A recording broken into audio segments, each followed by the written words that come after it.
Un hombre que amaba a su madre más allá de la muerte. Una historia real que el cine convirtió en mito. Hoy, la distancia entre Ed Gein y su versión en pantalla.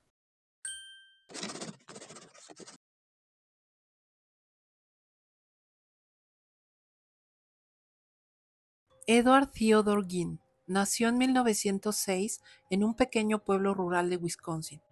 Creció bajo el dominio de su madre Augusta, una mujer religiosa, fanática y controladora, que le enseñó que el mundo era corrupto y las mujeres pecadoras.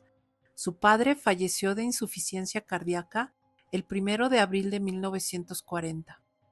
El 16 de mayo de 1944, su hermano murió en un incendio bajo circunstancias sospechosas. Cuando Augusta falleció en 1945, algo en Ned se quebró. Selló las habitaciones donde ella más pasaba las horas, dejándolas intactas como un santuario. Pasaba los días solo, aislado, leyendo sobre anatomía y revistas de atrocidades de la guerra. De noche, visitaba cementerios donde exhumaba cadáveres de mujeres que le recordaran a su madre. Con los cuerpos fabricaba objetos domésticos, máscaras y, según sus propias palabras, un traje para sentirse como ella. En 1957, tras la desaparición de Bernice Worden, la policía descubrió el horror dentro de su granja. Gein confesó el asesinato de Mary Hogan y de Bernice Worden y admitió haber profanado varias tumbas. Fue declarado legalmente loco y pasó el resto de su vida en hospitales psiquiátricos donde murió en 1984. La verdad forense y psicológica. Más que un asesino serial, Ed Gein fue un hombre dominado por un duelo patológico y una mente psicótica. Los forenses hallaron un patrón de posesión simbólica, no de simple destrucción. Intentaba reconstruir a la madre perdida, no destruirla. En los informes psiquiátricos de la época se diagnosticó esquizofrenia paranoide y una parafilia necrofílica secundaria, una atracción simbólica hacia los cuerpos muertos vinculada al duelo y a la confusión de identidad. En el lenguaje actual del DSM-5, la necrofilia se clasifica como otro trastorno parafílico especificado de tipo necrofílico, no como entidad independiente. El núcleo no era el sadismo, ni la búsqueda del placer, sino el intento desesperado de negar la muerte de la madre. La serie, drama y simbolismo. La serie Monster de Ed Gein Story mezcla realidad con ficción simbólica. Aparece Christine, una mujer trans con la que Gein conversa por la radio. En la vida real nunca existió. Representa su voz femenina interna, una fusión entre la madre, la culpa y el deseo reprimido. El Dr. Stanton funciona como figura moral y psiquiatra principal, pero en realidad es una composición de los médicos que lo vincularon, el Dr. George Arndt y el Dr. Edward Schubert. También se mencionan nombres como el de Ilse Koch o Lily Elbe, utilizados solo como metáforas de crueldad e identidad. No hubo contacto real con estas historias. La diferencia crucial es que la serie enfatiza el deseo de ser mujer, mientras que los archivos clínicos muestran identificación delirante con la madre, no conflicto de identidad de género. No era una cuestión de orientación, sino de fusión simbiótica con la figura materna. Ginefilia, precisión científica. En algunos diálogos de la serie se menciona la palabra ginefilia, como si describiera una obsesión enfermiza con las mujeres. En la psicología científica, ginefilia significa simplemente atracción hacia las mujeres.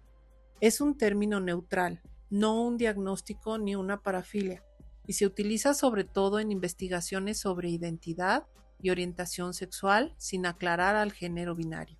Usarlo para explicar la conducta de Ed Gein es incorrecto. Gein no mostraba una orientación atípica. Su conducta provenía de una psicosis con identificación delirante. Confundía el límite entre sí mismo y la madre. Por eso, ginefilia no explica su caso. Lo que lo explica es el duelo no resuelto, la psicosis y la soledad. Hipótesis del DSM-5. Si traducimos el caso a categorías modernas, encontramos trastorno psicótico tipo esquizofrenia, Ideas delirantes, aislamiento extremo, pensamiento desorganizado. Duelo complejo persistente. Incapacidad para aceptar la muerte materna, rituales obsesivos, conductas de sustitución. Otro trastorno parafílico especificado, necrófilo. Intento de mantener el vínculo a través del cuerpo, no del deseo. Dependencia materna y rasgos obsesivos. La casa como santuario y la madre como deidad ausente. Nada de esto lo justifica, simplemente lo explica. Nos muestra cómo la mente humana sin contención puede convertir el amor y la culpa en los extremos más oscuros de la psique. Legado cinematográfico. Con solo 2 asesinatos confirmados, Ed Gein definió el arquetipo del terror moderno. Norman Bates, Psicosis de 1960, la madre interiorizada, la represión sexual. Leatherface, la masacre de Texas de 1974, la piel como máscara, la violencia convertida en ritual. Buffalo Bill, el silencio de los inocentes, de 1991, la piel femenina como metáfora de transformación. 3 prismas del mismo mito, el hombre que no pudo soltar a su madre. Inspiración real en otros asesinos, hipotéticamente. Más allá del cine, el caso de Ed Gein también dejó una marca en la mente de algunos asesinos seriales. Aunque no existen pruebas concluyentes de una influencia directa, varios criminales posteriores reconocieron haber sentido fascinación por él. El propio Ted Bundy mencionó a Gein en entrevistas como una de las figuras que lo intrigaban por su capacidad de controlar la muerte. Jeffrey Dahmer, también originario de Wisconsin, fue comparado con él y reconoció haber estudiado su caso. Ambos compartían el aislamiento, el fetichismo por la anatomía y la fantasía de poseer completamente al otro.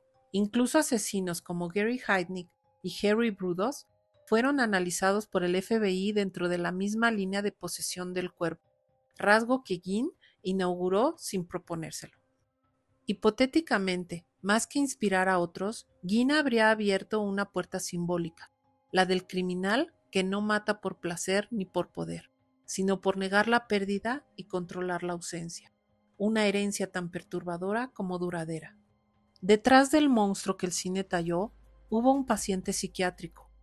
La ficción necesita símbolos, la realidad exige contexto y compasión. Cuando contamos estas historias decidimos cómo entendemos la locura, el dolor y la pérdida.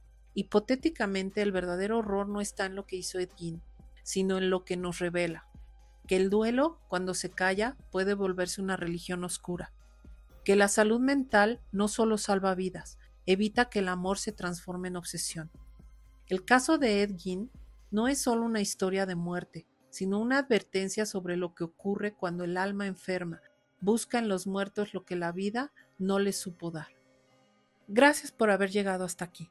Si este análisis te hizo reflexionar, te invito a seguirme en redes como Hipotéticamente y suscribirte a este canal, donde seguimos explorando la mente humana desde la ciencia, la empatía y la verdad. Recuerda, la salud mental no se improvisa, se acompaña. Nos vemos en el próximo episodio.